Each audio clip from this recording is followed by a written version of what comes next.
Bismillahirrahmanirrahim. Assalamualaikum warahmatullahi wabarakatuh. Hello everyone. Kembali lagi bersama kami kelompok 2. Oh ya, kali ini kami akan membahas materi mengenai penyusunan laporan keuangan SKPD. Langsung saja kita pembahasan materi. Cekidot. Oh ya, sebelumnya perkenalkan anggota kelompok kami. Yang pertama ada Siti Mandira, yang kedua Ayu Apriliani, yang ketiga Putu Wistika Tresnanda Gandhi. Oke, di sini ada 3 poin penting pembahasan, yakni ada sistem akuntansi SKPD, yang kedua struktur anggaran SKPD, dan yang ketiga jurnal standar proses akuntansi SKPD. Yang pertama, sistem akuntansi SKPD. Satuan Kerja Perangkat Daerah atau SKPD merupakan unit pemerintahan di lingkungan pemerintah daerah selaku pengguna anggaran yang dapat berbentuk dinas, badan, dan kantor ataupun satuan. Nah, untuk pembayaran belanja SKPD dapat dilakukan dengan 2 cara loh.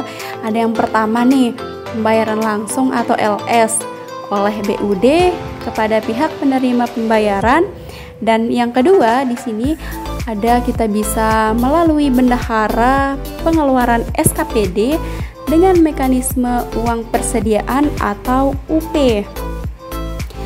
Oke. Ya, jadi terkait dengan istilah dari kas umum daerah sering juga kita sebut sebagai kas daerah atau sering disingkat sebagai Kasda.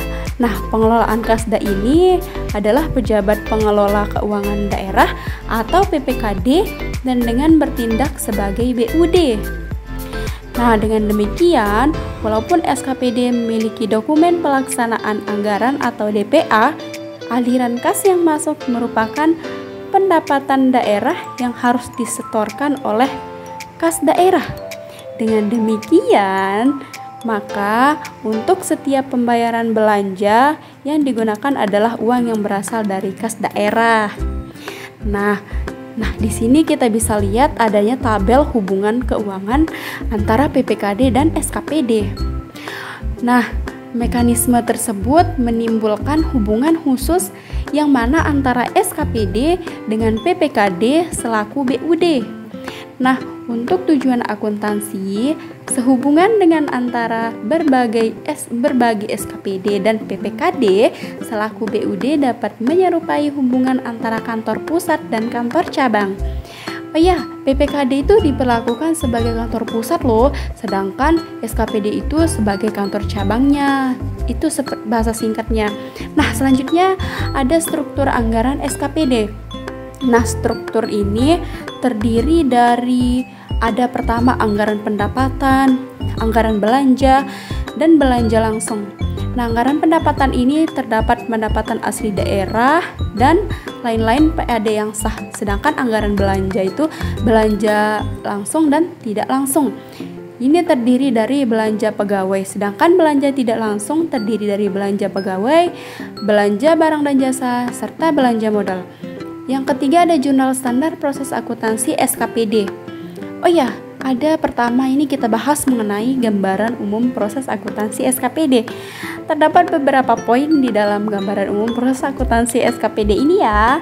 Yang pertama ada pencatatan data anggaran ke dalam jurnal anggaran dan pencatatan saldo awal ke dalam jurnal finansial.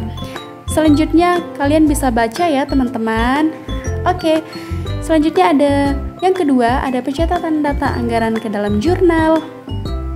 Yang pertama di sini adalah membukukan anggaran pendapatan dan anggaran belanja di awal tahun anggaran, dan yang kedua bisa kalian baca juga ya teman-teman.